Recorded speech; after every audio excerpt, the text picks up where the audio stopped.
I'm going to use a V-tool to make very light surface cuts in the direction like this along the feather. So I'm going to use a low angle grip, and I'm going to use this pivoting effect here on this bone to help me control it. So I'm going to make very light cuts in a curved motion like this. Make sure your V-tool is really sharp, and we won't need to worry about going backward and forward. So just almost the weight of the tool, and scoop them round. Whoops, let's get that, scoop it round and towards the edge like this. Like that. Try and keep them fairly parallel and flowing as if off the feather like this. So there's quite a lot to put in, so by the time you get to the end you'll be really good at this.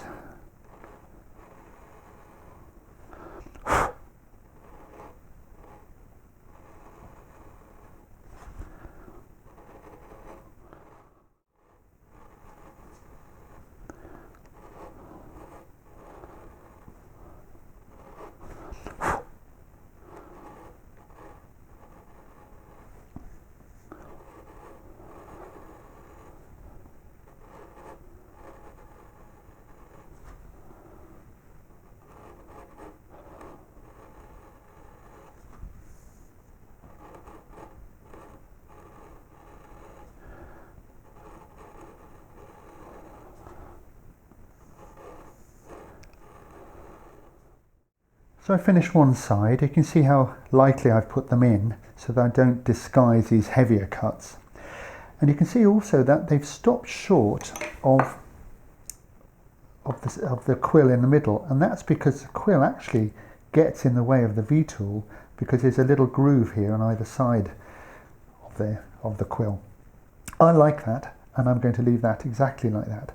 But you could think about turning the piece over and actually finishing those in. Myself, I'm going to leave it as I say, and I'm going to turn this round and work on the other side. I finished the other side, so that surface texturing is now finished. I've splayed a little fan end here so that the quill merges into that. And so now the carving's finished, and all we want to do is add some wax, and that'll give it a bit more colour, a bit more depth colour, and we'll seal it. This is a beeswax I'm using. It's quite thin and I've made it myself. There are videos on the site where you can make your own beeswax. I'm going to put it on with a toothbrush because that will get into all the little crevices quite well. So I brush it on like so, all over like this. Make sure that goes in there a little bit more. And then, this is the trick I use, which I think really works well with carvings. I get an old hairdryer and I warm the wax up and let it melt into the wood. So it's a bit noisy, but watch what I'm going to do.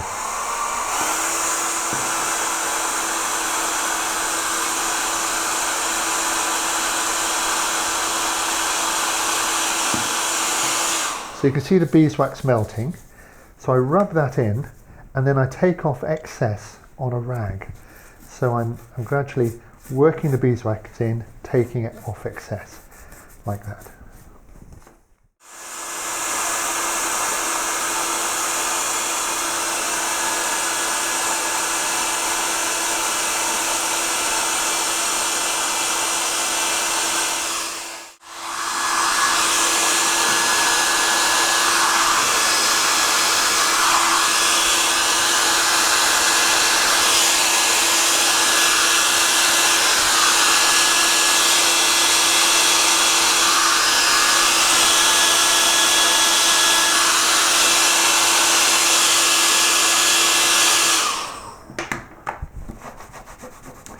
Let me give a last rub over with my rag, and I make sure that there's no wax gunging up these nice crevices. So we'll make sure those are out. I'll wipe that off.